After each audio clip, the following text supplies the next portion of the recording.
welcome and Jai Bhim. My name is Jai Virdi, and I'm General Secretary of Chaitanya Association of Canada. This is the second annual Dr. Ambedkar Memorial Lecture Series. And I would like to now call upon President of Dr. Hari Sharma Foundation, who is a professor emeritus from Simon Fraser University in English department, has been involved with a number of other organizations such as IPANA, Sansad, and I must say he's a pillar, and he's a strong foundation.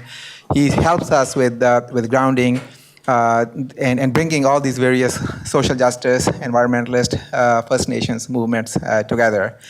Friends, please join me in welcoming Brother Chenbai to introduce the Dr. Ambedkar Memorial Lecture and give a few words, give a bit of a background. After that, I'm also pleased that Dr. Paul Crow, Department Chair, Department of Humanities, is here, and he would like to welcome the guests here at SFU. And he will also do the formal introductions of our main guest, Santosh. So please join me in giving a round of welcoming round of applause to Chenbai to say a few words.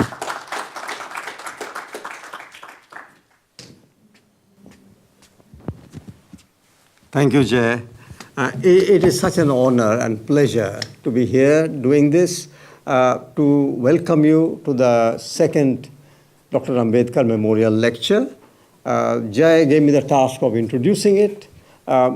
This Dr. Ambedkar Memorial Lecture was housed in the Burnaby campus of Simon Fraser University for about 10 years, 8 years before it got transformed into this lecture that we are doing now. 3 years ago, we did a lecture here in memory of Gursharan Singh, and we also combined that with Dr. Ambedkar Memorial Lecture. So we did a joint lecture for Gursharan Singh and Dr. Ambedkar Memorial. And that inspired us to institutionalize it.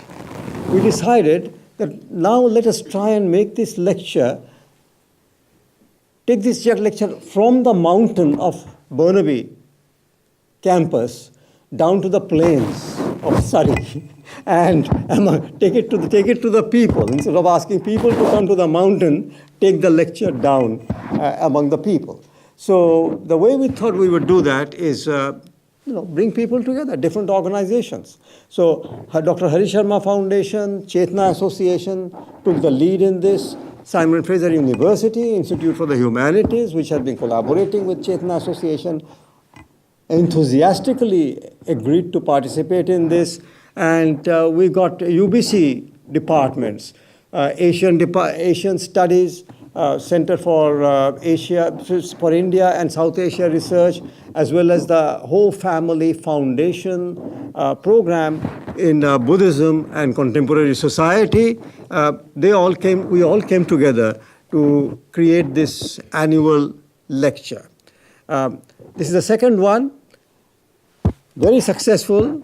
As Jay mentioned, it was very successful at UBC day before yesterday. And here we are in Surrey. The idea is to do it in two places, both at the UBC, both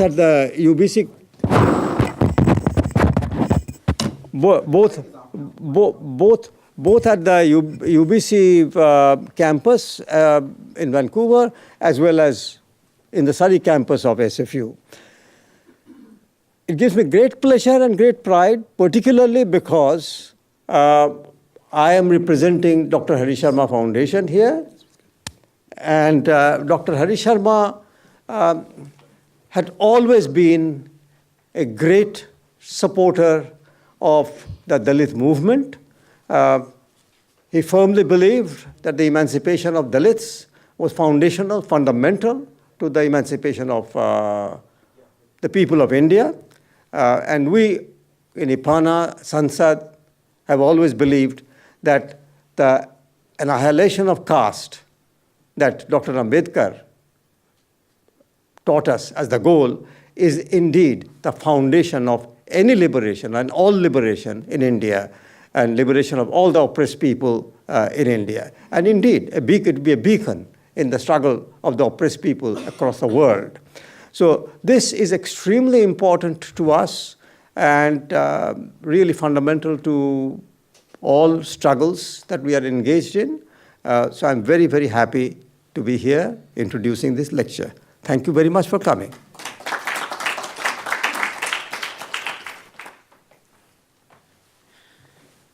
Thank you, Brother Chenji, for giving a background and introducing this lecture series. I'm also very pleased to have Brother Harinder Mahil among us. Is he still here? Or oh, there he is. Yes. And I think the reason I'm saying I'm even more grateful and glad that Brother Mahil is here is because, as many of you will know, he was a commissioner for the Human Rights Commission in this province. And then the new government came, and then the Human Rights Commission was disbanded. And the conversation that Santosh is going to be having today and the work that she's going to be sharing, we're hoping will be informing some of the conversations that are happening in this BC. We've been talking about reinstitutionalizing Human Rights Commission. We've been talking about how diverse communities can be integrated, can be included, and then with the demographic shifts that we're seeing, our hypothesis is that we're going to have a similar experiences in Canada that they have seen in UK, unless we take some proactive actions, unless we start the educational measures, and then institutionalize some safeguards. So I know you've been instrumental with the commission in a formal capacity, but also on an informal. So you'll have an even deeper understanding in terms of some of the conversations we're having. So just wanted to say thank you for joining us. Now, in terms of the Simon Fraser University, just a bit of a background. I want to especially acknowledge some of the partnerships that we had. I'm an alumni of both Simon Fraser University and University of British Columbia, but my first degree was from SFU, so I feel SFU is my home. And when I did my graduation, I was doing my third year and fourth year papers. And then I was interested in understanding, what Dr. Ambedkar would have said on a certain topic. In sociology, you write papers, you do research, and then this would have been in the mid '80s, and I graduated in '85, and then at that point in time, there wasn't really much information on Dr. Ambedkar at the library. It's a wonderful library. It's a beautiful library. It has a lot of collection.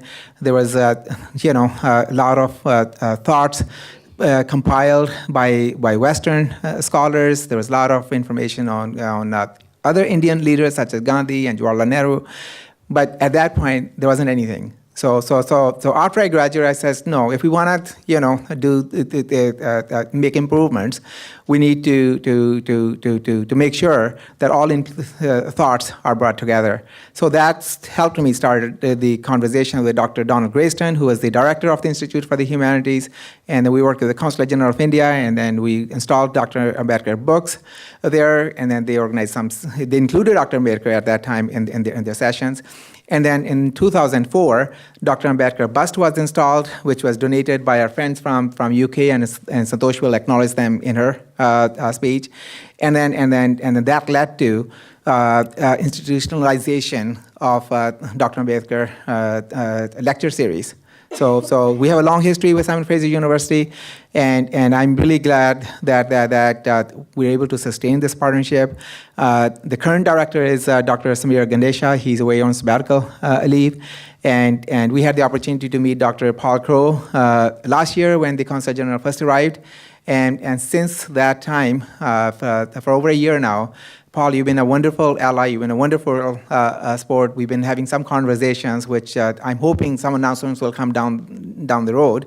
So can't really go into details. But the sport that you have brought to help take some of those other conversations forward with the consulate, I really want to say thank you on behalf of not only Chaitanya Association of Canada, not only on behalf of our partners here, but on behalf of this entire community. So With that note, please join me in giving a round of applause to Dr. Paul Crow, and then we'll ask him to come to the podium and formally welcome you and welcome Santosh, and then do the introductions. Thank you.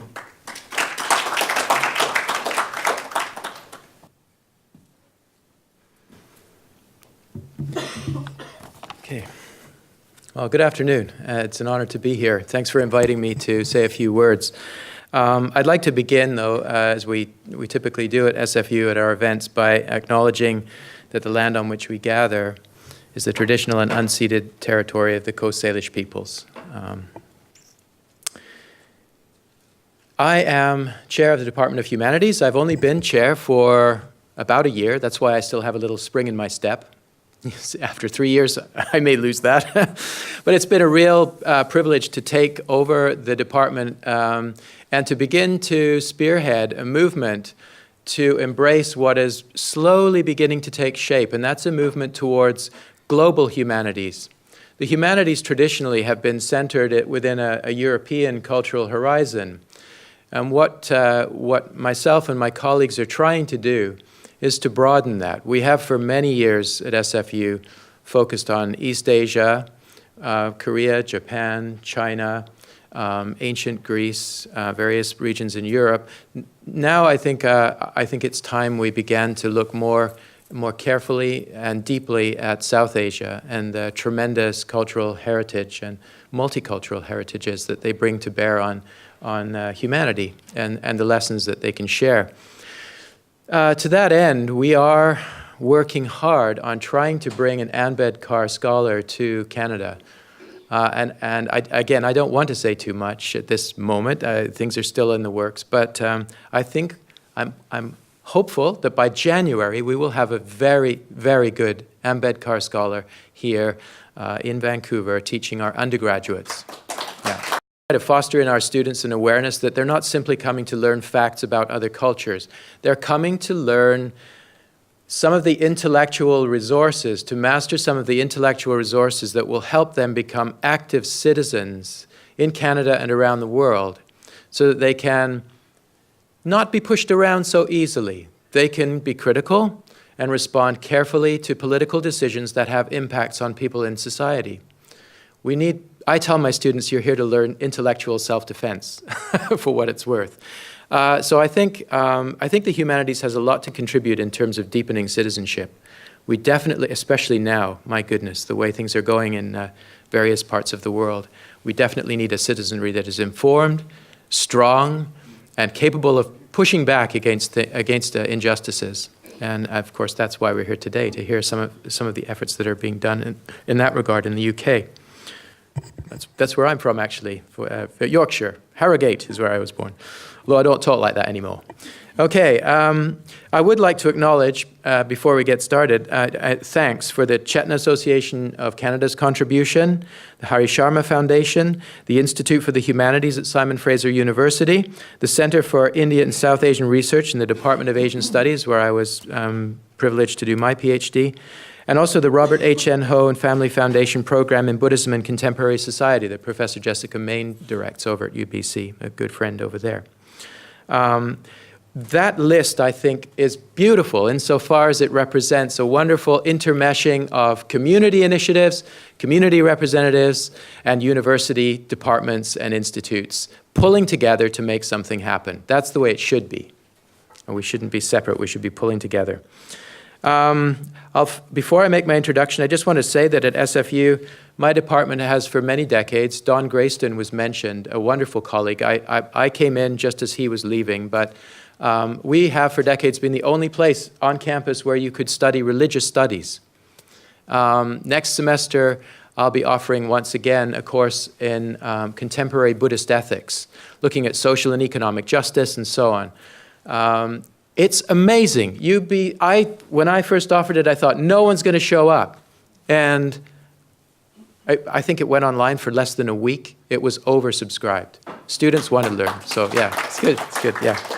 All right, so thank you again for inviting me. And now I'm privileged to introduce our speaker today, Ms. Santosh Das. MBE, no less. It's a pleasure to meet you, and I'm looking forward to hearing what you have to say. Santosh Das is a human rights and equality campaigner living in London, and also an ex-civil servant who's held a number of senior roles at the Department of Health, including leading on better regulation and risk management. Santosh is one of the leading figures in the campaign to outlaw caste-based discrimination in the UK. She's taken up this issue and that of the rising atrocities against Dalits in India at the United Nations.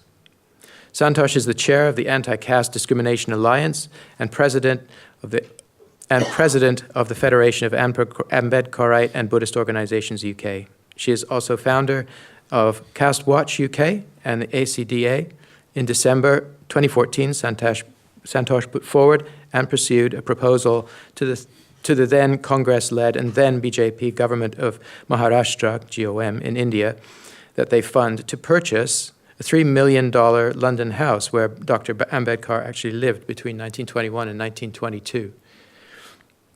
£3 million, I should say. That's the better part of 7 million Canadian dollars, I believe. I don't know the current exchange rate. A significant site, obviously.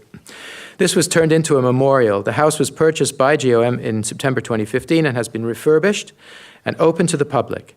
Santosh is a member of the Ambedkar House London Memorial Advisory Committee, and in 2007 was awarded an MBE in the Queen's Birthday Honours for her service to better regulation within the DH. So, my goodness, an energetic individual. Tremendous conviction, I'm sure. So it's my pleasure to welcome you and to hear what you have to say. And I will apologize in advance. I have to leave for another SFU event at 3 p.m. So apologies in advance. Thank you so much. Such a wonderful introduction. Is this too loud? Tell me if I got the mic too close. Let me know. Good afternoon, everybody. I'm honoured to be here at the Simon Fraser University. First of all, I'd like to sincerely acknowledge that we're uninvited guests in this place. And I see the struggle of the First Nations resonating with the struggles of the indigenous people, the Adivasis in India, who are being driven out of their ancient lands and their forests and their waters, which is an ongoing struggle for people. And it's getting more and more recognition, around the world as we go on. I think a lot of thank yous are due to some very, very important people here. And I'd particularly like to say thank you to the Chetna Association of Canada, who, in association with British Columbia University, Simon Fraser University, and the Dr. Hari Sharma Foundation, and I'm sure I've missed others, has made it possible for me to come to this wonderful country in the autumn and see all the wonderful maple trees. I'm just absolutely overwhelmed with all the colours here.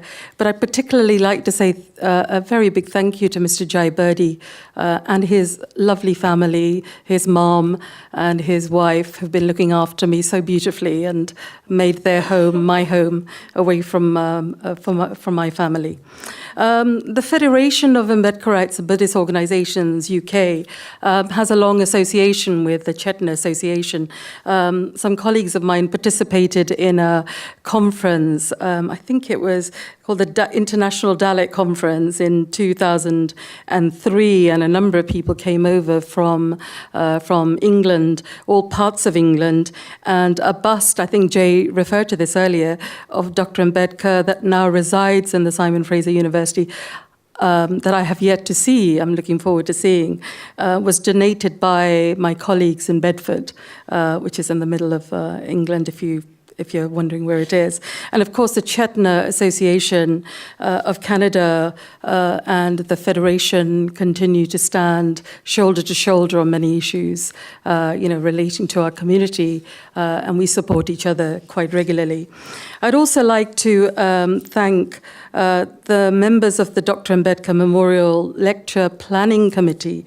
It's fitting that this year's lecture has been donated to the late Mr. Raju Kamble, the community owes a huge debt of relief to Rajuji, who passed away very, very suddenly a few months ago.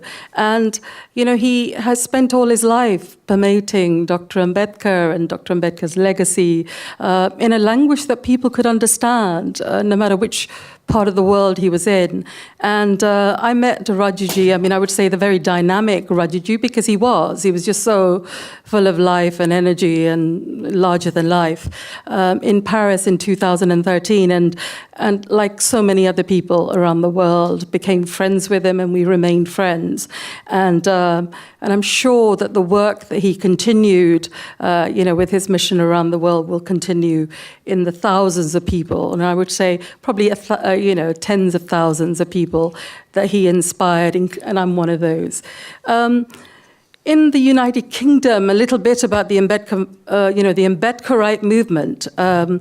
It's strong, and and it continues to gather strength. And Dr. Ambedkar is celebrated around the country in small halls, but also, at the High Commission. I think you'd probably do this here in Canada as well. They mark his birth anniversary. But alongside that, we also mark Dr. Ambedkar's birthday at the London School of Economics, where he studied, as you know, for a couple of years in the early 20s. And also in Parliament. This is something that I introduced when I became president of the Federation of Ambedkarites and Buddhist Organizations UK. And it's been really, really well received, actually. You were talking about sort of organizing events and organizing it for 45 people and then having to bring chairs in. Well, we organize an event for maybe 70 people in the House of Lords, and people are standing or sitting on the floor, and standing outside. It's kind of, people get really, excited and want to be part of it. And so we're kind of raising the profile where we can. And of course now, we mentioned the Ambedkar House where Dr. Ambedkar lived for 2 years. It's good that the government of Maharashtra was persuaded to buy it with a lot of bullying and harassment, I think, at times from me. But we have a house, where he lived in for 2 years. It's in North London near Chalk Farm. If you're ever in London, please do visit. It's open to the public. And, it's a house that already has a blue plaque in it. That's pretty significant, isn't it, in the UK to have a blue plaque that says Dr. Bhimrao Ramji Ambedkar, 1891 to 1956, Indian crusader for social justice, lived here from 1921 to 1922. And the initiative for the blue plaque was due to the efforts of colleagues like Mr. Gautam Chakravarti ji and Mr. Chahal and Mr. Arun Kumar from the Federation of Ambedkarites and Buddhist Organizations. And of course, there are lots of other Ambedkarites like Mr. M.S. Bal and who also, was part of this movement in the 1990s. Now, I don't need to tell you much about Dr. Ambedkar. He's a major figure in the creation of the world's biggest democracy and its constitution. And he's a world-class figure when it comes to social activism, social rights, human rights for everyone, including women. And as an activist, I want men and women and children, to learn about this extraordinary man and his remarkable achievements. And I believe that the Ambedkar House that we have in London, is a place for learning, it's a conduit for learning, and it mustn't, in my view, become a shrine, because that is sometimes a risk that we have, with followers of any great leader. We want it to be kind of like a living place where people learn about him. And whether you're an Ambedkarite, follower of Ambedkar or not, or whether you're just interested in human rights or not, or equality, you want to go there and learn about Dr. Ambedkar. And I want to share Dr. Ambedkar like, people share Dr. Martin Luther King and Dr. Nelson Mandela and their legacies around the world. When I was referring to That's an image on the left of us in the House of Lords, having one of our meetings. I think it was the year before last. So I was really encouraged. I was talking to Jay about this when he brought me up here to the Simon Fraser Library.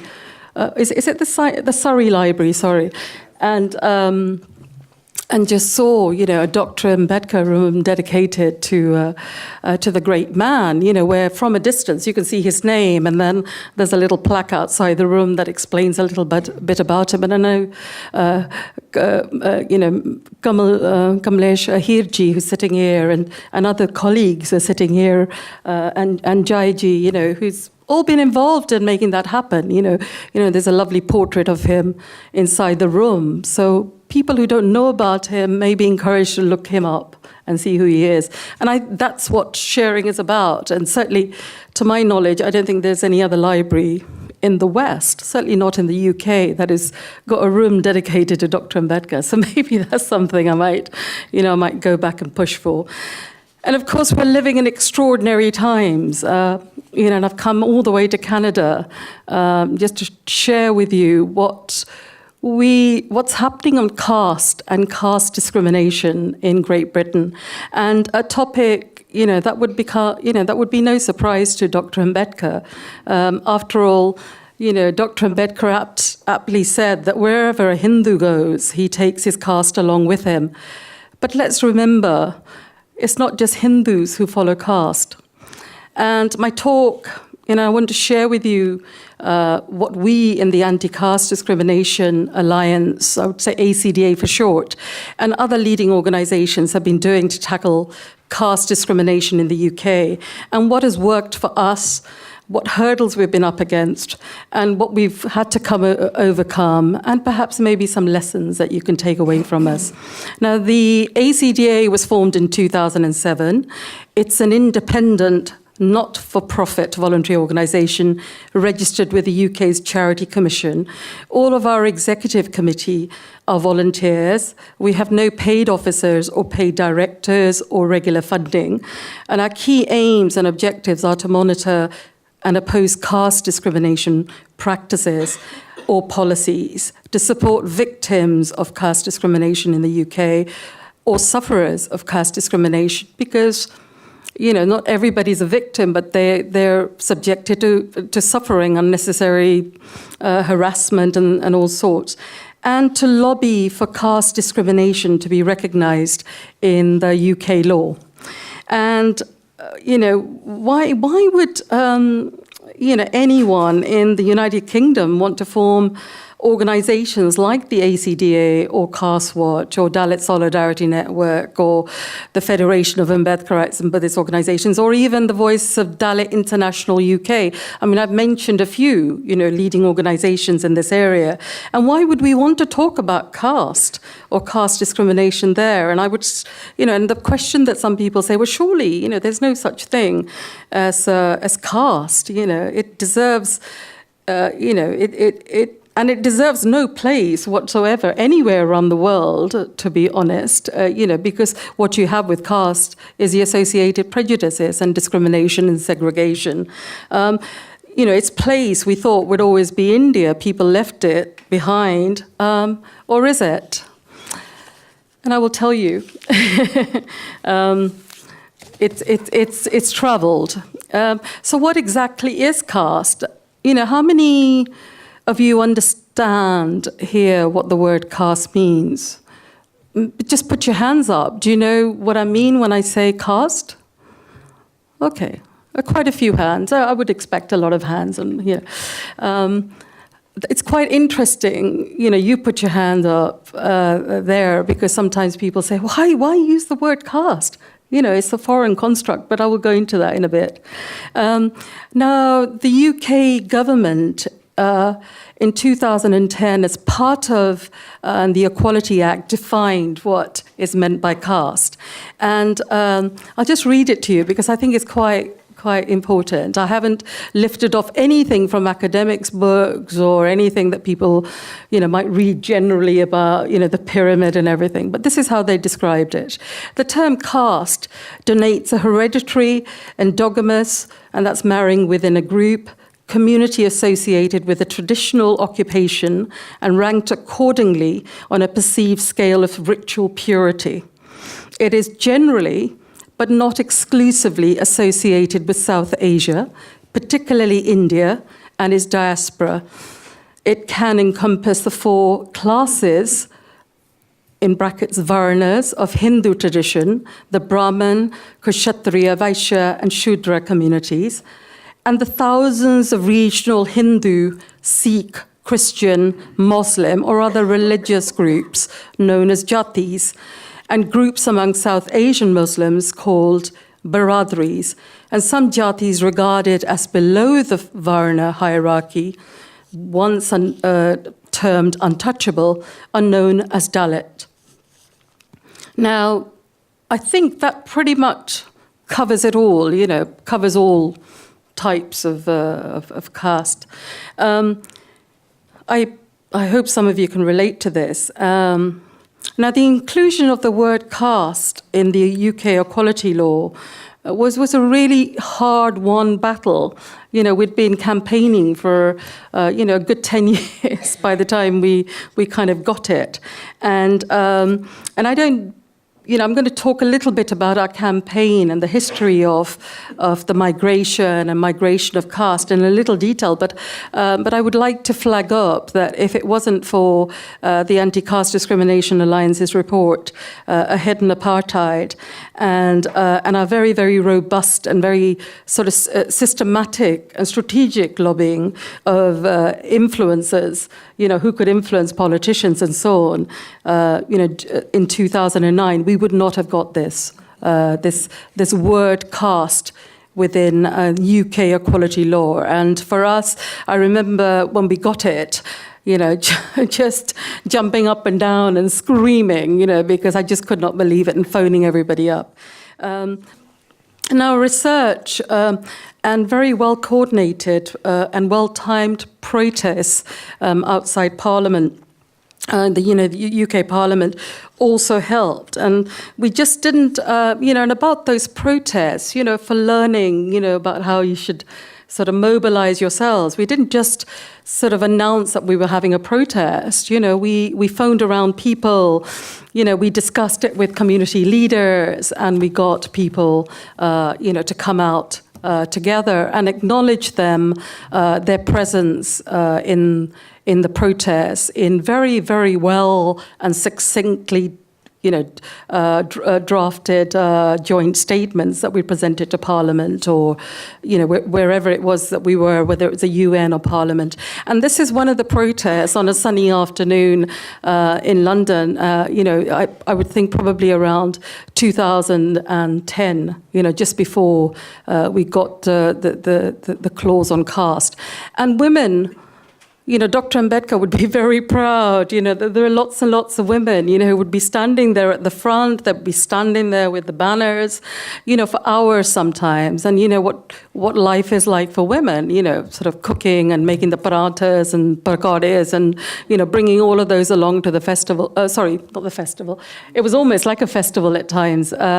Protests and then standing there for hours, with us. I can't thank these people, enough.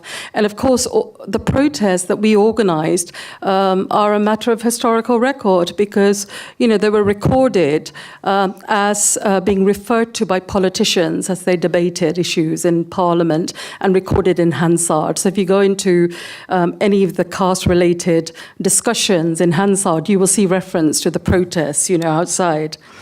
Now, moving on to migration of caste in the UK. Well, since the 1950s, there's always been migration of some sort, people coming to study or people who are rich enough to come and live in England for a while, from India. But it wasn't until after India's independence that people kind of took the opportunity to go off, to these countries that that had colonized them at some point. And so since, but particularly in the UK, what we've had since the 1950s, it's a gradual increase in the numbers of people from the Indian subcontinent. And many, like my dad, who came to England in 1962, were economic migrants. That's what you would call them nowadays. And they took the opportunity of Dr. Ambedkar's vision and India's constitution, which had come into force in 1950 to secure for all of its citizens justice, liberty, equality, leading on to fraternity. And I think he worded it so that that is the way things would play out. And he also saw, as you know, the abolition of untouchability, and hand in glove with that, the affirmative actions that Dr. Ambedkar introduced that allowed people from these SC communities and the so-called Dalit communities to be able to get jobs and then to help their own people. I believe that in Jalandhar, in Punjab, there was, I can't remember the name of the officer, who was really, really instrumental in giving people lots of passports, from our community. And they, you'll see a large community from Punjab and Jalandhar in particular, who came to England. And many of these people who came to England, so we're seeing a gradual migration, set up organizations and places of worship and societies. And those societies would be forming their names around perhaps their caste or religious lines. And I just want to refer to something. I'm skipping from one thing to another, but I do want to mark this. In June 2015, at one of the Dr. Ambedkar's birth anniversary meetings that we held in the House of Lords in the UK Parliament's upper chamber, I don't know what your system is here in Canada, but we have a lower chamber, an upper chamber, a House of Commons and a House of Lords. And Lord Eric Avery, one of the most simpatico of sympathetic parliamentarians and also my mentor, made some really important points. And he said, we have a South Asian population of over 4 million in the UK, and assume that by some miraculous process, they left their cultural baggage behind when they migrated here. So caste prejudice and discrimination, though obviously still rife in the subcontinent, is held to vanish somewhere in the skies between Mumbai and Manchester. And that is the impact of globalization.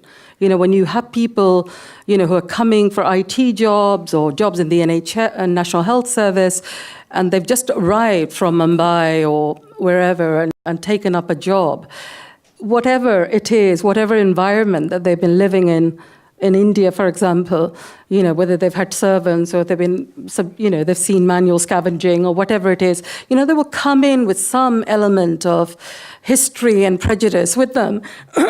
And, Eric, really, really put his finger on the pulse and the reality of caste and caste discrimination in the UK.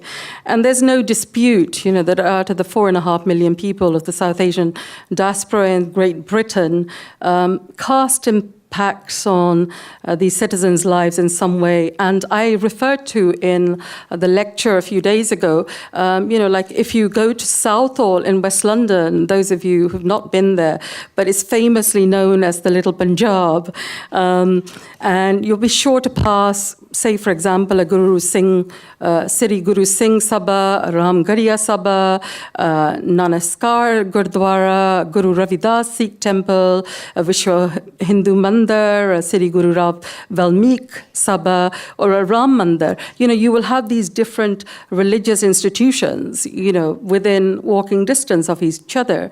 And if you go on the UK's official UK's Charity Commission's website, you'll see charities called, for example, the Guru Ravidas Community Association, the Brahmin Samaj, the Bhagwan Valmik Sabha, Bedford, the Ramgarhia Society, and so on. I could carry on.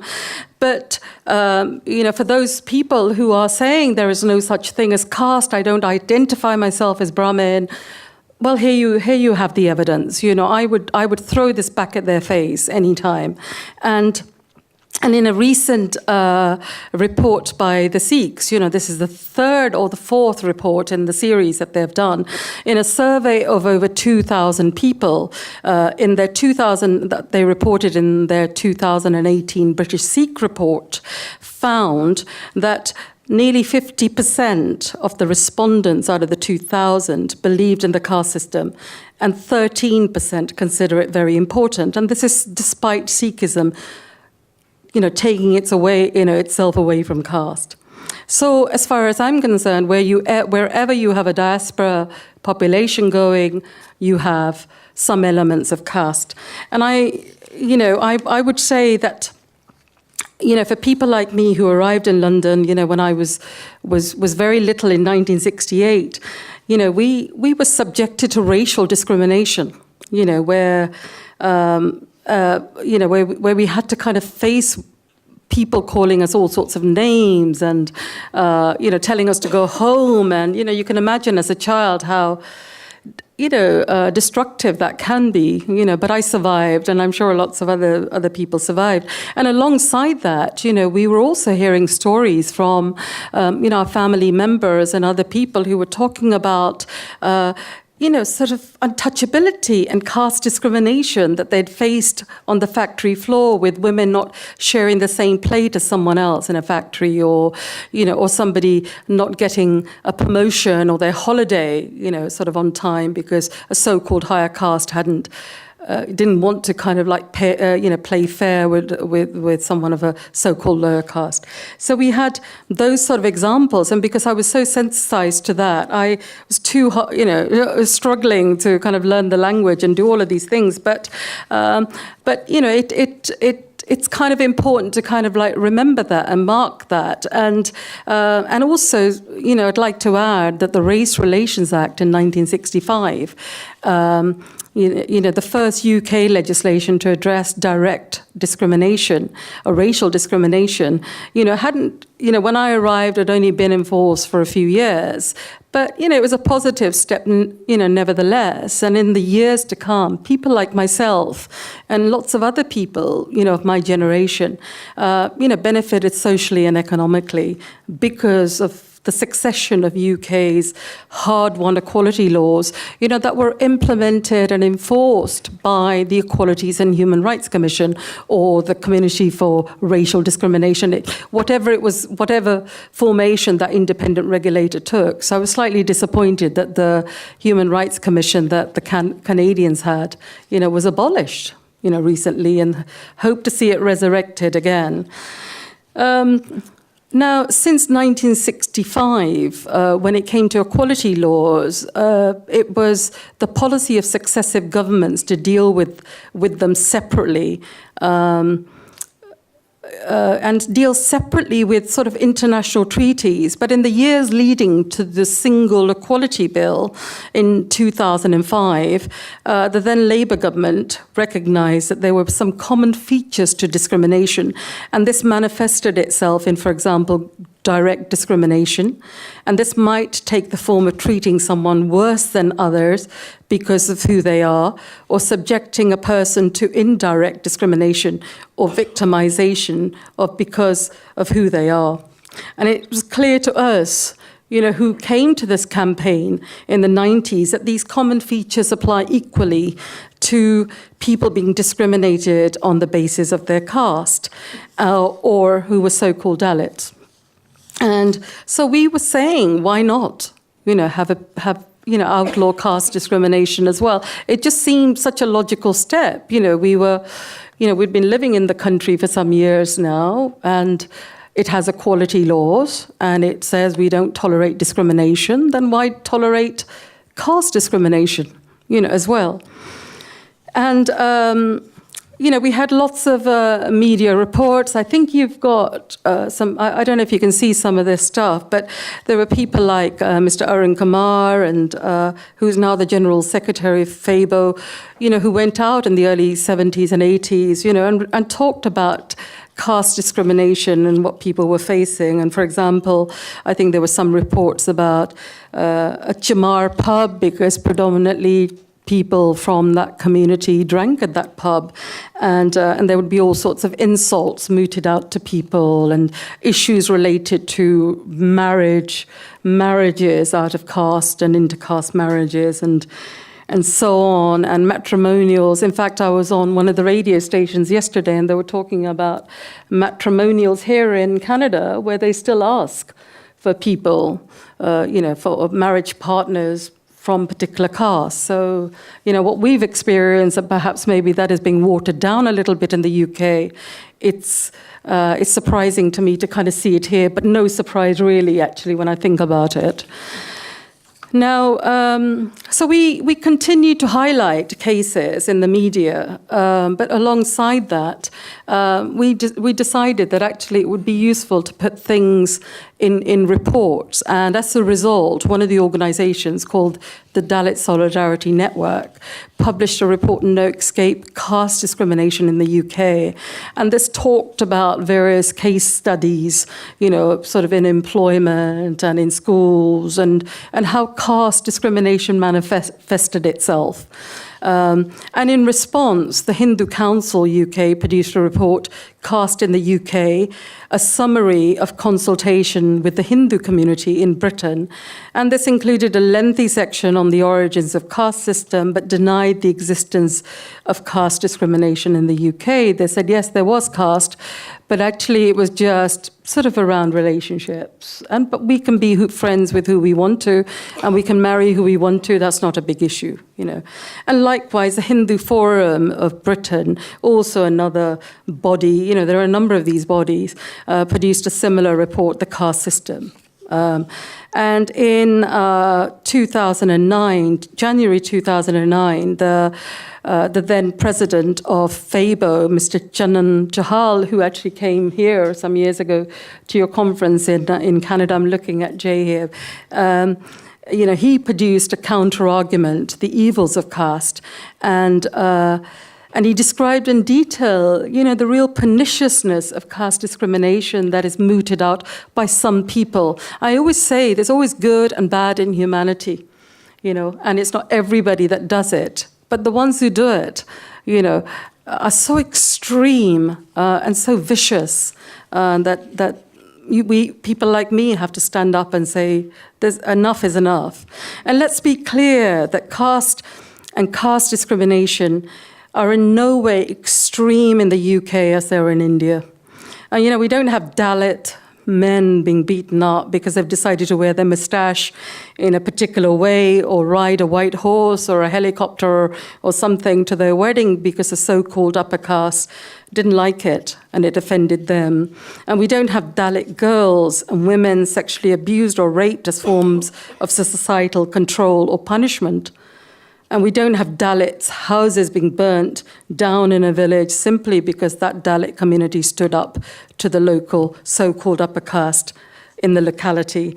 And we don't have writers and journalists and human rights activists arrested and imprisoned, let alone labeled Maoists, because they publicized and taken up the issues of atrocities against Dalits, or bonded labor, or land grab, or the health and environment of the impact of open pit mining for coals or minerals, which destroy the homes and homelands of scheduled tribes and scheduled castes, and remembering our presence here as uninvited guests on this land.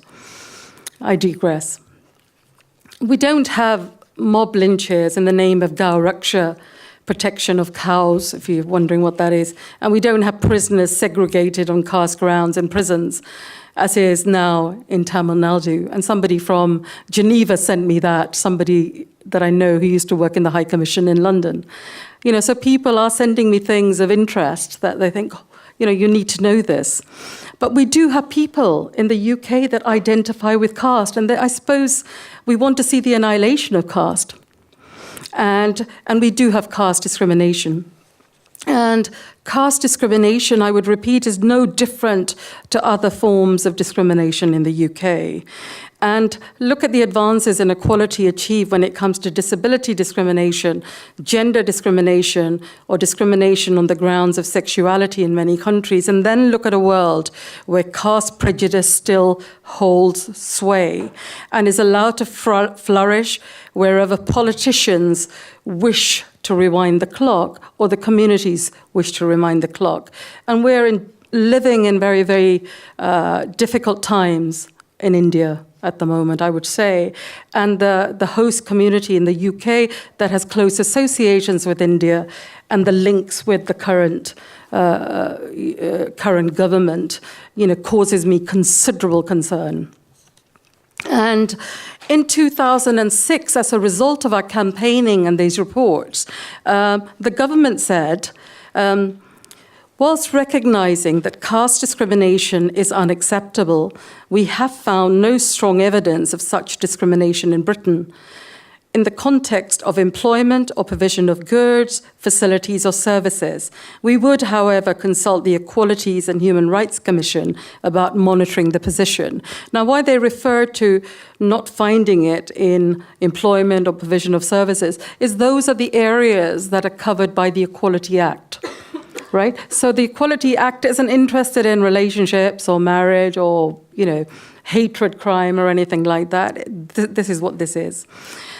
But this is the first time that a UK government made a statement on this. It wasn't something we wanted or liked, but here we were. We got this. So we decided that we would up the pressure, and as a result, we wrote a report, which you've got as a backdrop, called a Hidden Apartheid. And we also lobbied the government with it. And what was, sort of tried to get more and more parliamentarians engaged with us and also the media engaged with us. And I think I always believe that, my philosophy has always been about influencing the influencers. We can't make Parliament do something unless we can influence the parliamentarians, to make change happen. And it's quite significant that in the UK, we have a couple of Dalit-led TV and radio stations and newspapers, and namely Kanchi TV, and which is broadcast 24 hours. I think some people even get it on in Canada. And Samaj Weekly, which is an electronic paper, but also comes out in hard copy once a week. And this has given people the voice. Our people the voice and our campaign the voice. And the UK government introduced a bill, the Single Equality Bill, and basically what we did is we just lobbied them to do something about caste in this. And our report was really, really timely. I'm going to rush through this because we're already running late, and I want to make sure I cover as much as possible. But one of the key, what I would say is that we produced this report in a matter of 3 months. And we had an online questionnaire, and we got over 100 responses to that online questionnaire over a period of a month. And we also conducted 9 focus groups around the country where people could tell us about their experiences. And our report that summarized all of these things, particularly the people who participated in the online questionnaire. I mean, 10% of the people who fed back into the online survey said that they'd missed a promotion at work due to their caste. 10% stated that they'd been underpaid because of their caste, and 9% had said they'd experienced verbal abuse. There were school children that had said that they'd been subjected to taunts, at school, and there were people in doctors' surgeries who'd asked people about their caste. Bearing in mind that we have an NHS where, 1 in 5 people come from the ethnic minorities. I mean, you will know, maybe, from your time in England. We have a large large ethnic minority workforce. So if you have people inquiring about somebody's caste, your surname, what's your surname, or which temple do you go to? The normal kind of probing questions. We found that of concern. And our report and also a paper that Dr. Annapurna wrote called the Modern Law Review, an article called Caste Discrimination, a 21st Century Challenge for UK Discrimination Law, gave the amendments that we managed to secure in the Equality Bill, the kudos to be kind of taken forward. And because of our intense lobbying, the government, the then Labour government, decided that they would allow us a provision within the Equality Act, which kind of stated that there's a power in it which would allow a minister in time to make caste as an aspect of race. And we thought, that's it, job done. And they've also commissioned some independent research because they weren't that bothered by all of this community sort of research. They wanted to commission some research themselves. And they commissioned some research. In May 2010, we had a general election. Unfortunately for us, the government that had helped us get to where we'd wanted to didn't have enough votes, and a coalition government was formed with the Liberal Democrats and the Conservative Party. And this proved to be a huge setback for us. And in the meantime, the report that had been commissioned by the then Labour government and the National Institute of Economic and Social Research, which is one of the leading research bodies in the UK, conducted this research, published this report in December 2010, just some months later, and it confirmed exactly what we had said, the ACDA had said, in the format that we said it pretty much, that there is evidence of caste discrimination. And of course, those opposing the law were gathering together and organizing themselves, were challenging the findings of that report. And alongside that, there were a number of minor cases that were going through, the lower court. In the UK, we have employment tribunals. If something doesn't go right in the place of work, then you can take your employer to a tribunal, and the first of those was the big case. One of them was a bear grudge case. It was basically a solicitor who, he wasn't a solicitor actually, he worked in a law firm, bear grudge, and he decided to marry one of the girls who was a Sikh girl. This bear grudge was a Valmik, and there's a photo of them there. And the employers who were predominantly Sikh did not like it. They were trying to dissuade her from marrying him, but they ended up marrying. And then what they did, the employers, was make these people's lives a hell. In the workplace, the woman, who was from the employer's community was harassed, overworked, and basically ended up going sick. And this case had a 36-day hearing, but then the judge recused herself. So that case fell by the wayside. There was another case of Naveed and Aslam, and that failed on two grounds. One, that the government hadn't legislated, and also that the people who were discriminating were the same caste as each other. That hadn't, sort of happened. And then we had another employment tribunal called the Turkey and Chondak case, which was one on ethnic grounds, because Mrs. Turkey was working as a domestic servant to people. She was an Adivasi, and they were, I think, Sikhs. I can't remember what community they were from. But anyway, we carried on lobbying, and in 2013, as a result of our lobbying, we managed to get the government or Parliament to agree to make the power on caste that had been won in 2010 to become a duty on government. So whilst before it was a power, the duty meant that the government had to do something about it. And that that had taken some time, 3 years for us to kind of move from a power to a duty, but nevertheless we did that. And we lobbied at every opportunity, including the United Nations as well, getting the Committee for the Elimination of Racial Discrimination to make a recommendation to the UK government that they implement the law, that was there. And now the government then announced, okay, fine, this is the new Conservative Liberal Democrat government, said, fine, we will consult the communities, about this law and implementing this law. And basically, to us, it was like saying we're not going to introduce legislation on race discrimination because white or blue folk might object to it, or we're not going to have legislation on gender because men didn't like it. You see, they told us that they the government told us they wanted to consult the Hindu and the Sikh communities on this law.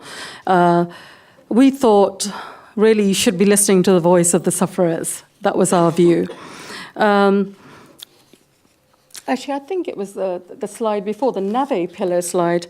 So anyway, to up the pressure, the ACDA invited the Human Rights Commissioner, the Commissioner for Human Rights, Ms. Nave Pillay at the time, and she very kindly said yes, she'd heard about our campaign and was very happy to come along. And that's a meeting of us and how it was reported in the broadsheets. And she called for strong, swift implementation of the law and asked for the law to wipe out this insidious stain of caste-based discrimination in the UK. And those were incredibly strong words, to have a High Commissioner come on your land and say that in Parliament, and we thought maybe we'll make progress. And then there was some more work done by the Equalities and Human Rights Commission. They commissioned some research called Caste in Britain, and it was led. It involved stakeholder workshops, and it was led by Dr. Meena Danda, but it involved some excellent contributions from a number of other academics, and that came out in 2014. And our campaign kind of carried on, and the photograph that I think the previous one with the Begraj and Cameron backing, yes. In 2014, David Cameron had said, he was the then Prime Minister, we'd heard that he just blocked the consultation, that they said that they want to consult everybody and then they block it, for some odd reason just before the election. And then we ended up having another 2 years, where the government kept saying, well, we're citing, some employment cases that are coming up and then something else, and it kind of went on. But, let's be clear, those people who've opposed the law, they can call on money and they can call on big business and academics and lawyers. Our community can't. They have excellent connections with certain members of Parliament. They have access to number 10 Downing Street. For example, the Diwali celebrations at the Prime Minister's office official address, residence, every year, we don't have anything of that nature. That is where a lot of the work, the networking, the lobbying is done in these, corridors of power. We just don't have access to it. We just have to rely on, persisting, with the narrative. And the robust and shameless anti-caste lobby, in the lead up to the general election, was really, really telling. The example that you've got there of the leaflet, the Dharma Seva Purva Puksha, published a divisive and downright offensive leaflet that instructed Dharmic voters to vote Conservative in this constituency, the Harrow constituency, which has got predominantly Gujarati community and Hindu community, and they were reported to the Charity Commission because they were getting too political. But this is how it kind of came out. They were saying vote Conservative. If you vote Labour or anybody else, they're gonna introduce this caste law, and this also. for example, the National Council of Hindu Temples in the UK also had to assure the Charity Commission that it was politically neutral because it published a leaflet again, and communications that were kind of quite political, I would say.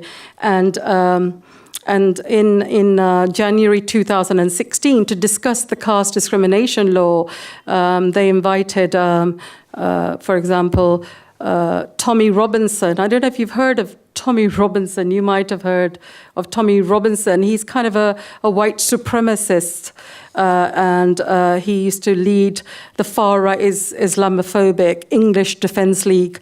And because so many of us objected, so many of these human rights organisations and ACDA and others objected to this meeting and this man appearing in Southall, where, for example, in the 70s you had all those riots, where Blair Peach was killed as a result of the National Front coming in and really intimidating and fighting with the host community. And then you invite somebody who's the same face of these people some years later. I think is quite telling when you have such a far right agenda, taking hold. In the voice of somebody like Tommy Robinson at a place in a temple in Southall. And anyway, they had to postpone their event, and I don't know if they ever entertained him again, but to be honest, I just don't really care. The point is that they thought about doing it and they announced it. And, going back to why why there's a huge lobby against the law is that the arguments they use is that, that the caste discrimination law paints the Hindu and the Jain and the Sikh community in a bad light. Look, all we're interested in is legal redress for caste discrimination when it happens.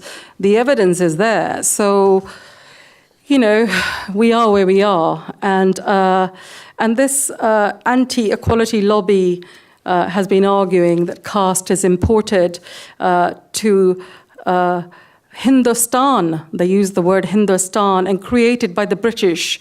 And in August 2017, I don't know what the narrative is here in Canada or anywhere else, but this is the sort of language they're using, and they published it in a report in August 2017. The National Council of Hindu Temples, in its report, Caste Conversion and a Thoroughly Colonial Conspiracy, which is riddled with hate for those politicians who pushed this law through in the House of Lords, and its opening emotive gambit shouted in uppercase language, saying, "Please help us to reverse a 250-year-old hate crime against Hindus, a crime which is still creating victims today." And then they even reach out to the Dalits on caste, and many believe in a really patronizing way, including myself. And I've quoted this before, and I'll quote this. To the Dalits, they say, "The Church of Empire drove your ancestors from their homes and trades and put them in chains and destroyed your spirit simply because your ancestors resisted the tyrannical British colonial laws. The colonial Anglicans then declared your whole community as criminals by birth." Well, look, let's be clear. The British Raj definitely was complicit in codifying caste. There's no denying that. For example, for census purposes, for military records and everything else. But they didn't create the caste system in India. They used it. The caste system's been there for thousands of years. And then they... Then the National Council of Hindu Temples did remember to remind, and I quote, "Today's Dalits are the descendants of those who survived the horrors and degradation of the Anglican concentration camps." Forget about what all those other people have been doing to untouchables and scheduled castes for thousands of years. Namely, the Hindus in their caste system. Now, no one on either side of the debate, because one of the arguments that was always used was that it would entrench caste. If caste is recognized in law, it would entrench caste, and none of us want that. On neither side of the debate, we don't want it. And they say that. I'll just move on to the consultation, actually. Anyway, we finally got a consultation on how the law might be implemented. And as soon as that was published in March last year, in 2017, just before we had another election, when Theresa May decided to call an election to increase a majority after our vote on Brexit, included a lot of really shameful anti-caste law rhetoric. The stuff that we've been hearing since 2010 from the opposition.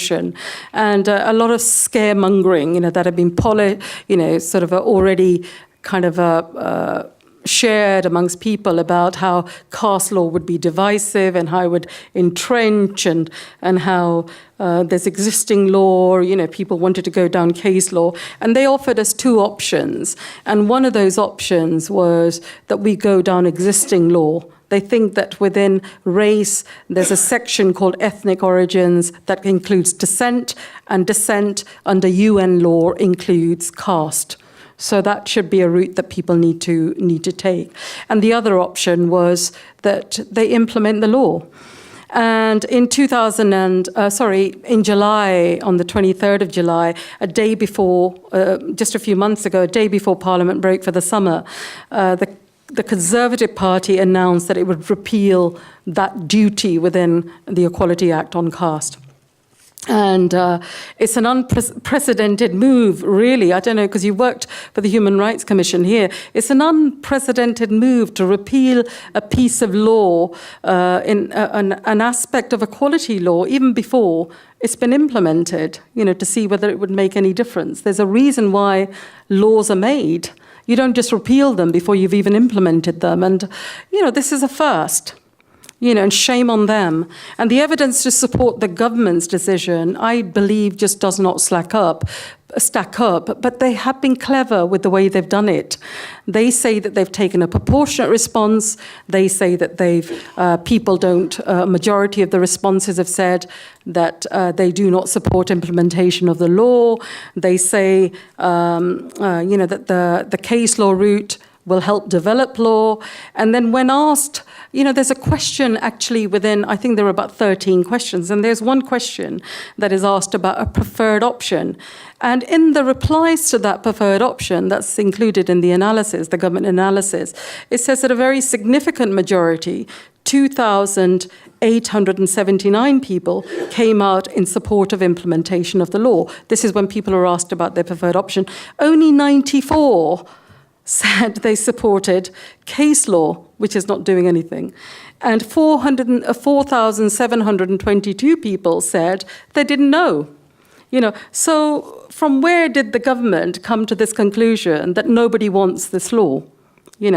And of course there were these major campaigns, bulk sort of campaigns where people were just asked to sign their names and submitted in thousands, by those people who were lobbying against the law. And I think probably those people who were lobbying for the law as well, but our side obviously didn't do as well.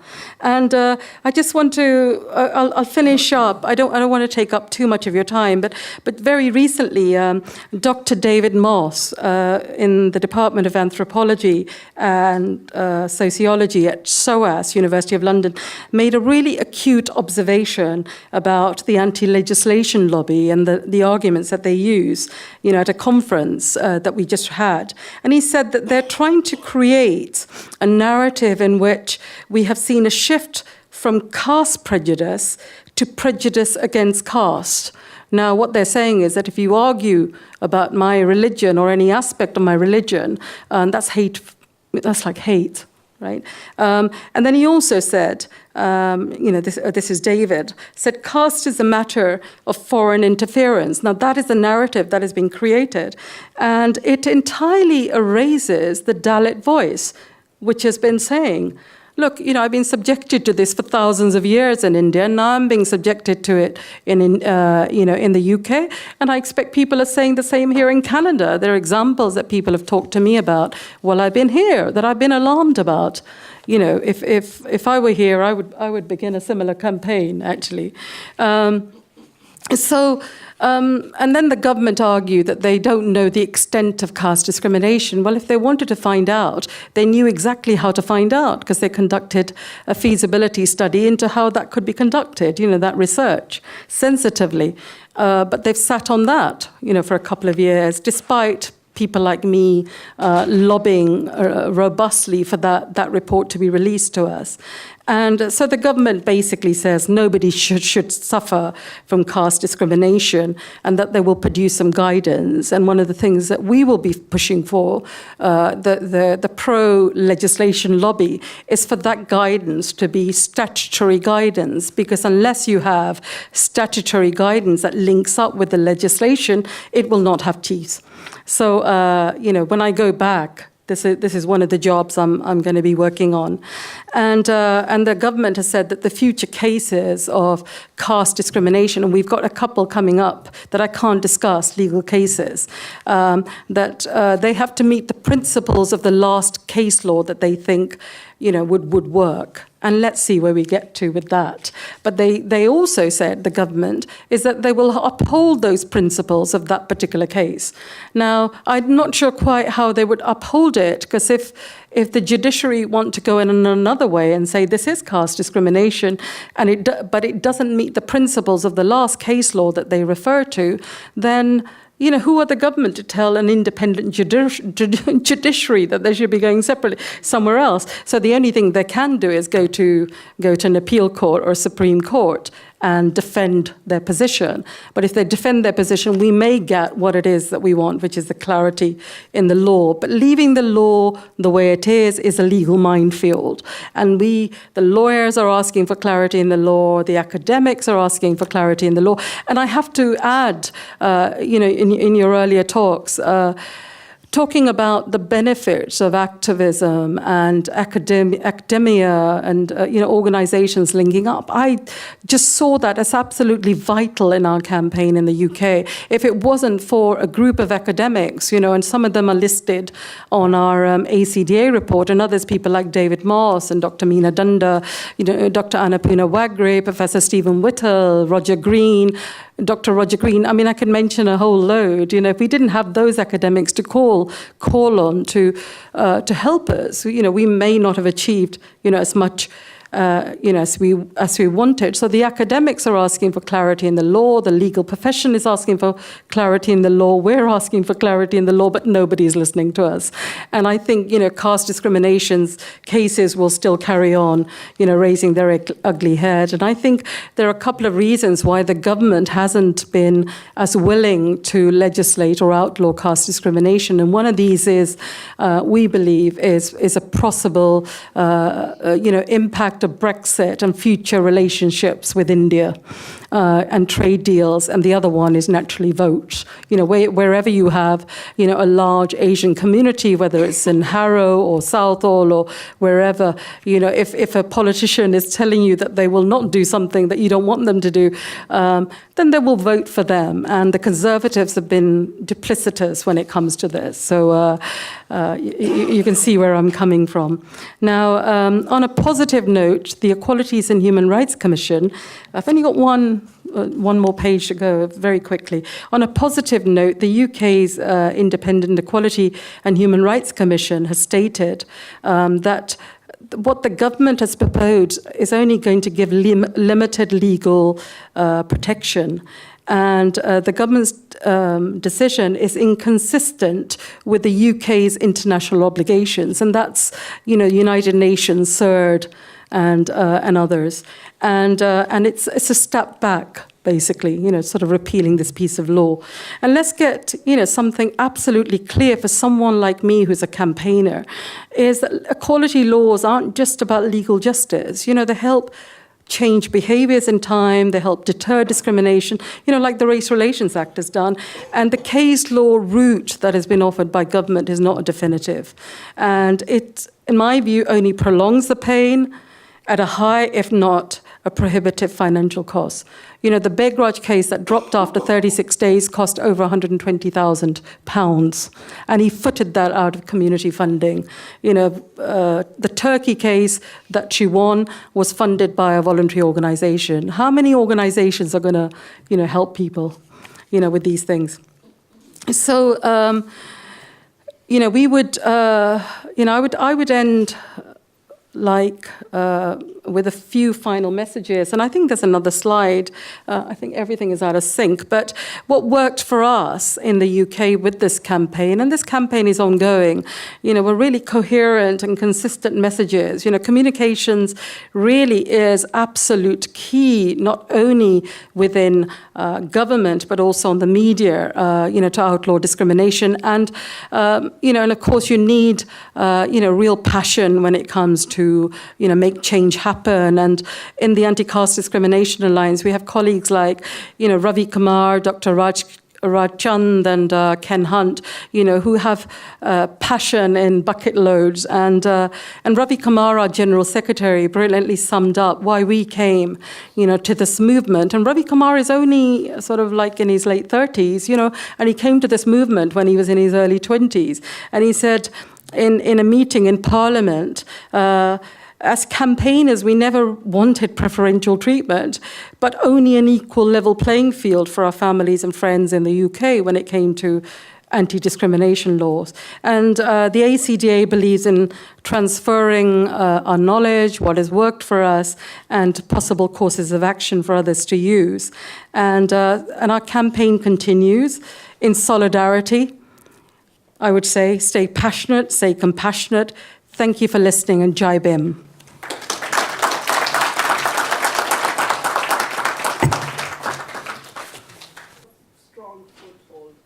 Thank you for your observation. I mean, let me give you an example of where you're saying, you know, here we are confident, and you're confident and comfortable, and you feel like you want to challenge. What about those people who aren't?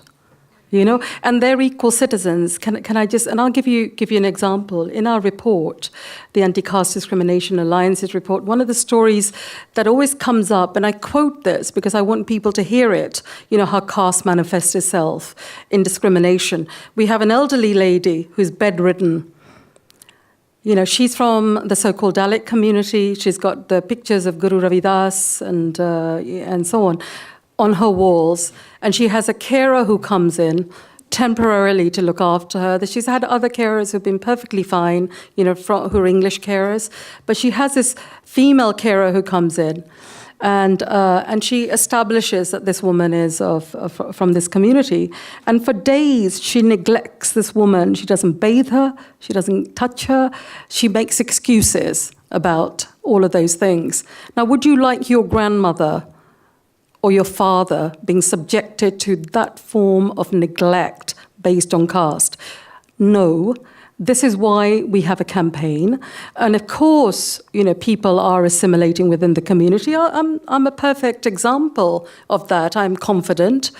But, you know, you start these campaigns because there's some people who do not have the voice and do not have the confidence, you know, to be able to deal with it. And this is what this campaign is about. Can I take a question from somebody else, if there is?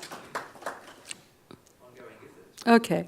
So the gentleman there, who's, you know, he's asked two questions. The first one is, what are the existing protections under current law for people who are being discriminated against on the basis of their caste? And then the second question is about, you know, is caste changing? You know, what is the sort of the atmosphere in the UK when it comes to caste relationships and caste system and caste discrimination as well? On the first one, the government says that existing law, if you want to go down the case law route, and they will clarify that existing law. They've said this now for the first time. You know, they've never said that before. You know, they could have saved us a lot of hassle in 2010 and said that, you know, that existing law under the ethnic origin bit under race, because, you know, race is one of the protected characteristics, you know, would give you the protection on caste. And what we will do is we will just clarify that law in the sense that we will issue guidance or put an explanatory note underneath in the way that they describe caste, they could have saved us a whole lot of pain at that time, and money and time and energy. I wouldn't have got so many grey hairs doing, what I'm doing. So that's what they're saying. We believe that what you need is people to understand how caste manifests itself, caste discrimination manifests itself.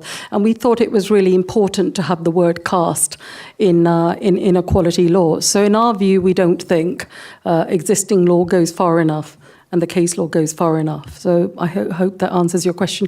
And the second thing is, yes, you're right. A lot of people, the younger generation don't think about caste. But I have friends, from all types of communities. Nobody asks me, which caste are you from? But people are intermarrying, and you have that. But then you also have the impact of globalization. And like I was referring to my late mentor, Lord Eric Avery's observation, is that, you have people who are coming from India, for example, who may have very rigid caste upbringing and caste prejudices, and they're bringing those with them to the UK, and they're working in in IT companies or in research, and they and how they treat other people. Whether it's kind of holding somebody back from their promotion or not giving them, their annual leave or ignoring them. And we've got a couple of cases that are coming up, along those lines. That to me says, I think those cases are far too many, and that we do need sort of clarity in the law. And I hope, one of the things that Dr. Ambedkar always said is that, the way to get rid of caste is to intermarry, so that in time it will dilute itself. And also to leave India. If you have caste system in India, you leave India. And that's what our people did. And you got 4.5 million people from the South Asian diaspora. And that's India, Pakistan, Bangladesh, Nepal, Sri Lanka. And, but they've brought their caste practices with them. And when I quoted, the Charity Commission websites, the listings, where you have the Brahmin Samaj and you have the Ravidasya Samaj, that sort of stuff. Well, that's there. And the law, I have to add, because you never hear that from the anti-legislation lobby. It's always about, well, this is always a protection for Dalits. And I would say, well, hang on a minute. This law works in both directions. You might have an incredibly, I might be, incredibly powerful Dalits, responsible for a huge workforce that has Brahmins and other people in there, and I want to play bad with them. I could discriminate against one of them. And the law as it stands would work both ways. So unlike the law in India, where you have, the SC Atrocities Act and so on, which is to protect people from that, this protects it the other way as well. So we were very, very open. We were very generous. We didn't ask for anything, purely for our community. We asked for it for everybody because we wanted to deal with caste discrimination, whether it was from the sort of the Dalit discriminating against a Brahmin to a Brahmin discriminating against a Dalit, or whatever, or a Sikh or a Jat, whatever you go with. Does that kind of answer your question? I don't know if you heard any of this, and this lady's making, telling us that, there's third generation of people here, and she's witnessed discrimination and caste. And I think I was talking to Jay about this, and I was thinking one thing to move forward with, before you kind of get into this kind of, these almost battles, because human rights and equality laws, are won through long campaigns, that we give up our lives. Everything kind of seems to, take second place sometimes, is trying to, in Canada in particular, I would advise, and I'm sure you've already thought about this, is start logging these cases in a document, so that you don't just have newspaper cuttings that can kind of get thrown away somewhere, you have them. To hand. So when you go and see parliamentarians, or you have people who say there's no such thing as caste, just because they haven't experienced it doesn't mean that somebody else isn't experiencing it. And, I think humans have a right to live without discrimination and in a conducive environment, and that's what I'm here to campaign for. I think I totally take your points, and I think it's also important that we also when we witness discrimination, say to people of the First Nations or other people, having a conversation in the car with Jay's brother.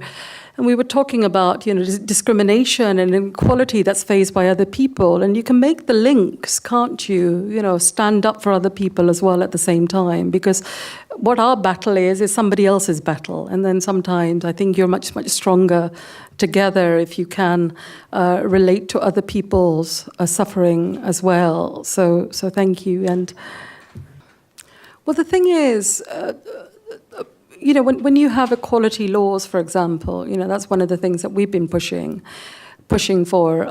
We've talked about it in terms of, once you have that, you have a campaign of raising awareness of unacceptable behaviors in this area, so that hopefully will try and get people to start caring or changing their behaviors in some way. Education is also, is another huge avenue, I believe. I mean, I have a book in my bag. In fact, I was going to bring it up, and I haven't.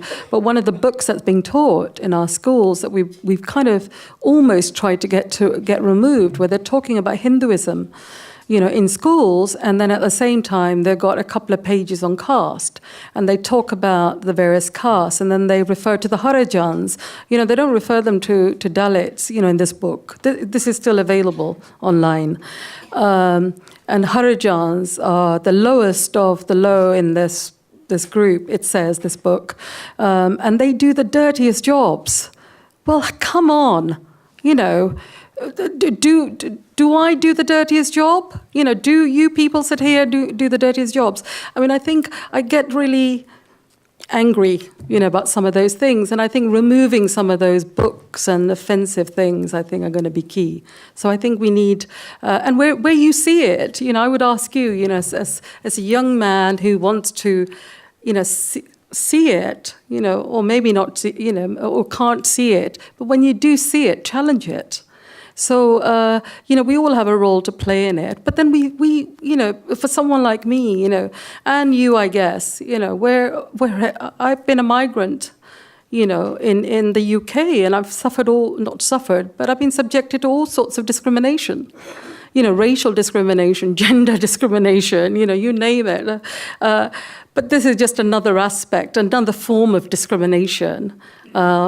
And this is an area that I have picked up to deal with because it affects me. I'm from that community, and I don't want my children or my grandchildren to suffer from it.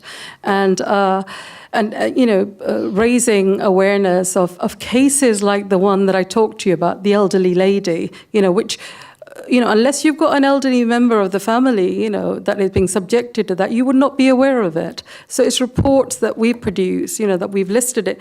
If you read our report, it's on the website, the Anti-Caste Discrimination Alliance, .org, I think it's called. You will find that example, and you'll find lots of other examples. Caste is linked with religion. There's no denying it. And for those people who deny it, we need to create that narrative. We can't stop people from practicing a particular religion. Religion is supposed to be a personal thing. That's what's argued. But when you have a religion, that is so divisive and so pernicious, has so many, some aspects of it that are. And I'm not saying all Hindus are bad. I'm not saying all Sikhs are bad. I'm not saying, there's none of that. There's good and bad in everyone. But Dr. Ambedkar asked for the annihilation of caste because he felt that there was no other way of dealing with, with the problems, the thousands of years old problems that we've got. And there's solutions that have been offered by other people saying, well, just convert to Buddhism. Dr. Ambedkar's type of Buddhism, a very scientific approach, to life. And some people have done that. Millions of people have done that and converted and left that religion and are very proud to say, I'm a Buddhist. If you ask me about my descent or my caste, that's got nothing to do with me. I was sitting with with the most charming of men yesterday. I think he was 97, and he was talking about, letting go. So our people need to let go and convert to the religions that affect them. I'm a humanist, but you need people. For example, if you think about the 1970, I don't need to tell you about the 1936, annihilation of caste speech. But, the people, the organizers who invited Dr. Ambedkar to speak, on this issue, were people who were willing to listen and willing to want to change things. And that's why they invited him to say it. And then they had an issue with him saying, well, I may have been born a Hindu, but I'm not going to die a Hindu. And they thought that was incredibly contentious. So they kind of almost withdrew his invitation. So those people who originally showed some courage, and you've shown some courage here talking about this, if this gets broadcast on YouTube and everything else, is that you need more people within the religions to start making those reforms. We can't demand. We can demand, that caste system be got away with. But when it's linked to a religion and the scriptures and so on, it becomes difficult. So our battle is a long one. I think, making the change in equality law, not only in this country, but in other countries as well, because this will come to other countries. I know the USA has just recently reported about caste discrimination there. Australia has just done something on dissent. We will, wherever the South Asia diaspora go and they take this problem with them, then it will need to be addressed. And when you have people like me who come up and say, this is unacceptable, and it's linked to the caste system, so if you're telling me that, everything will be okay in time and I'm allowed to marry who I want, well, carry on marrying who you want, do whatever you want with your personal relationships. But it's how it manifests itself in the form of that pernicious discrimination is a social evil. And it needs to go. And I hope that I see the end of it in my lifetime. I probably expect I won't, because, we've had independence and we've had the Constitution for nearly 70 years, and we're still seeing it. And in fact, the current climate in India is so extreme that it's almost kind of being reinvented again, where people are blatantly, coming out and saying these things. I'm not sure if I answered your question, but it is a very complex observation. Just one. Okay, yeah, we'll come to you. Okay, so we'll have one other question. I just wanted to also acknowledge Brother Sakhwant Hundal, who's been in the arts and literature scene, has published several magazines, including Watan, and every time something is developed, he takes the effort and shares the information with us. I'm wondering, given that you have also been involved in the social justice movement and you have been involved in the caste relations issues, wondering, Sakhwant, if you have any comments or observation you'd like to share? Hi. Hello. Hi. So whenever I talk about casteism, so first thing I acknowledge is that personally, I don't belong to Dalit caste, and I have not experienced any discrimination based on that. But at the same time, I also acknowledge that I come from that community who I have seen in our own home how the Dalits were discriminated, people who were working at our houses and that kind of thing. So but I don't want to pretend that I know the pain, I know the suffering which a person goes through, because I haven't experienced that myself. And I think the issues some of the issues which are raised here, I think, yes, like Chen was saying that this is a very complex issue and there should be many other ways to deal with that, but that's true. But I think if you have a passion, or if you have picked one aspect of fighting, I think that's great, and you should focus on that. I think the other thing which I wanted to, I have talked with Jay or other people. I think in Canada we need to, when you were saying that people are not seeing it, people are not. I think we need to document that. And that is very important. And sometimes I think for the people who have experienced it, it's very hard for them to document, even to acknowledge that. If you're living in Canada, you are away from that social structure where you have to face this caste issue every day. If you're living in a village in Punjab, every day you get up in the morning, you go to work in the fields, you go outside in the schools, you have to face it. But in Canada, when you come to Canada, sometime it's not that prevalent. Like you can kind of create a space around you that you don't have to face it, because it's a very painful thing. But in order to make it visible, you have to start kind of documenting your stories, and you can do it like take a project and be anonymous. That okay, like these are the stories, but you don't have to put your name on that. So you can have kind of produce a document, a book, something, the experience of Dalit community in British Columbia or something like that. We have heard about those stories, but we need to document that. We need to bring it forward so that, it should be visible to everyone that these are the stories, and we need to do something about it. Great. Thank you. That's a really good question. The gentleman there just said that we don't like caste discrimination, but there's also discrimination amongst the SCs. I think that's what you're trying to say. A Valmik perhaps discriminating against a Ravi Dassier and so on, and we see evidence of that. And I am absolutely clear on this. It is unacceptable.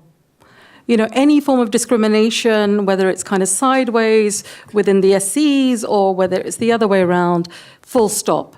The problem with us and our people is that we've been spoon-fed this nonsense about who is superior and who is not within the structure.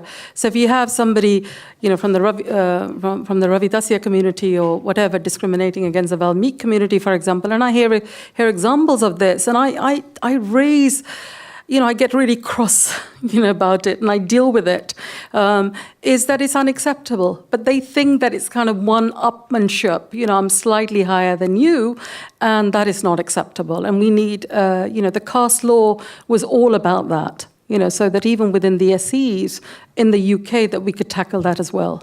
And wherever I go, if people tell me about it, I make sure I go to the relevant person straight away and say, this is absolute nonsense. And we need to do that more and more. It's not acceptable. My opinion's very clear. I think I tweeted about this when it all came out. There's a whole shift from people not even liking the word Dalit. They want to call themselves Ambedkarites or Ravi Dassiers or whatever, and that's kind of where it's going. And if that's where you want to be, that's fine. But to remove, for the Indian government to want to remove the word Dalit and its association with struggle, because Dalit is a form of expressing, that our community has struggled. And also with the Dalit movement, that has taken pace, with the Bharat Bandh and everything else that we've had, and even the Dalit movement in the UK and I guess here as well. We know that this is a clear ploy by the Indian government, to change the agenda basically and to take away, the links with the word and the struggle. And for me, I am very absolutely clear, we need the word Dalit. As far as the struggle is carrying on, we need the word Dalit. That's great. Thank you, Santosh ji.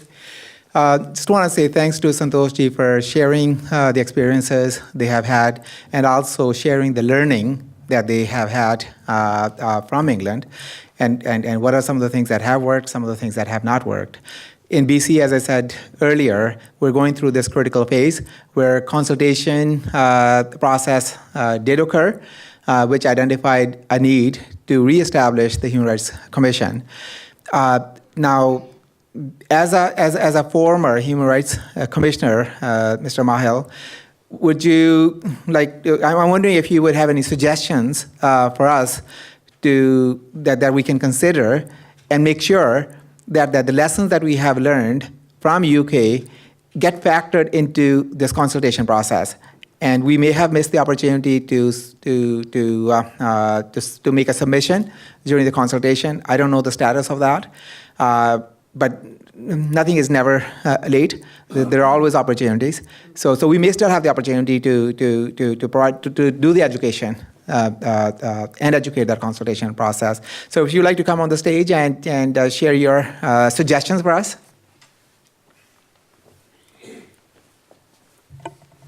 Thank you, Jay. And I want to, first of all, thank Santosh ji for coming and sharing her experiences of struggle that's going on, important struggle is going on in the United Kingdom.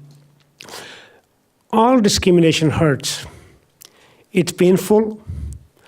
It's particularly painful when it's at the social level, when people stop speaking to you because you're born to a certain family or a certain community. I know I've been in some international forums.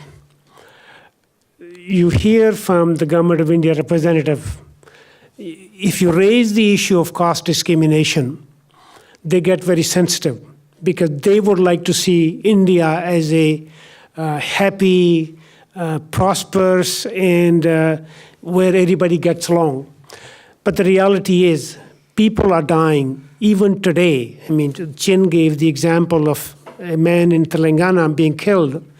I mean, those are not new. Those are, we know, particularly, I mean, I am, as most of you, we come from Punjab. We know what happens in villages of Punjab. The one common, what I've learned, through various struggles and through the Human Rights Commission, you see, we have to keep raising the issue with those who have influence in society to bring about equality. It is a long struggle. As Santosh said, she would like to see discrimination end in her lifetime, but it may not. We have to make sure that we keep talking about it and we keep expressing our views that we want true equality. Not only does discrimination hurt the individual who is facing discrimination, it hurts us as a society because people are unable to contribute to the full extent because they're being discriminated against. I think we all have to continue the struggle, whether it is against caste discrimination or against gender discrimination or against race discrimination. These are all interlinked struggles. And I think those who are carrying on the struggle, we have to salute them and we have to link up with them so that we all can eliminate this inequality and so people are able to contribute the full extent that they can. Thank you, Santoshi, for sharing your experiences. Thank you. Thank you. Thank you very much, Brother Mahil, for sharing your observations and suggestions. In closing, I just wanted to say a couple of things. One, as we have said, about 80 or 90% of the times, things are working well. People are getting along. That's not the issue. It's the 10% approximately of the situations where things don't work.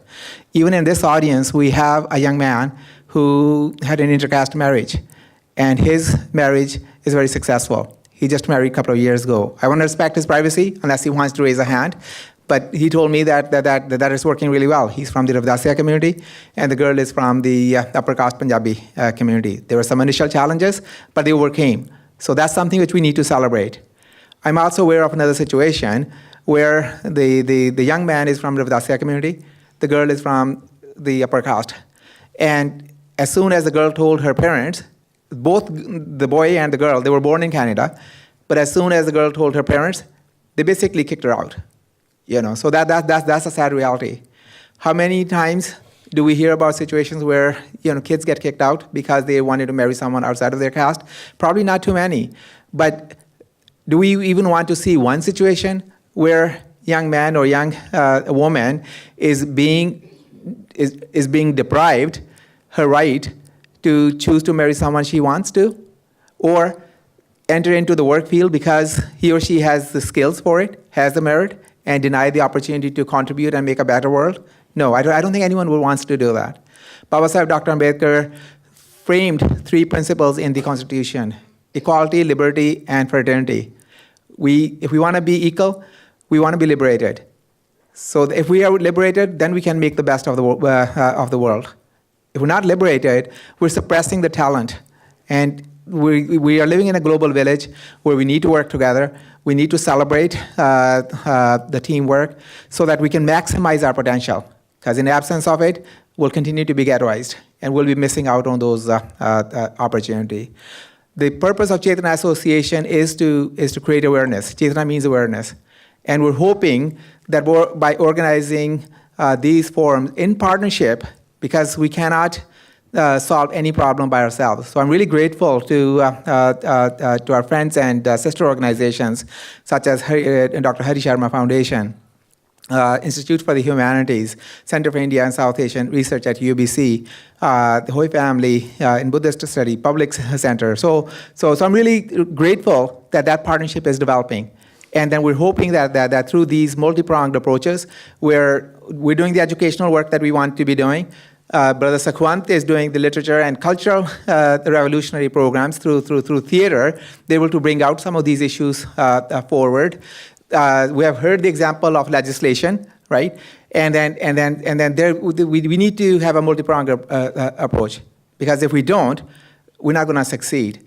If we did not rely on any one of those resources, even such as legislation, then one may ask a question: why do we need a Human Rights Commission? So again, I think if those of us who may be wondering, do we need a legislation? Let me counter back. Do we need a human rights legislation, right? Do we need it at a provincial level? Does it even need it at the central level? So what we're suggesting is that we need to have a multi-pronged approach, which involves education, which involves creating awareness, which involves reformatory measures through cultural revolutions, and also taking some harder courses. So we're hoping that we are able to do that, and we're looking forward to continue to have these dialogues.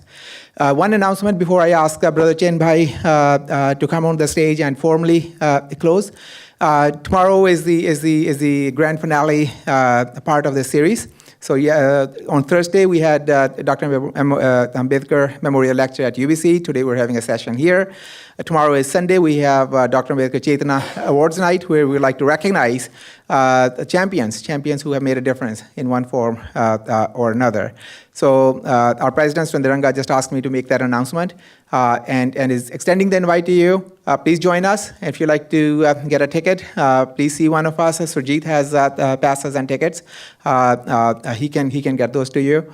And then this event would be at Fraser View Banquet Hall, and I'm hoping most of you would be able to come and join us. So on behalf of Chaitanya Association and our partners, Santosh, just want to say thank you. And now I'd like to call upon Brother Chen Bhai to formally come on the stage and bring this session to a closure. Thank you, everyone, and Jai Bhim.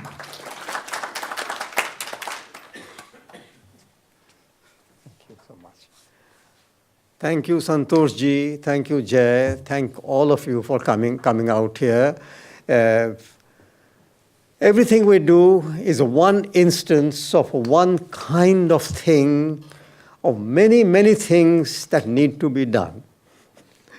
And so this has been one little instance of the kind of thing we can do, which is, as Jay says, part of our program of spreading awareness.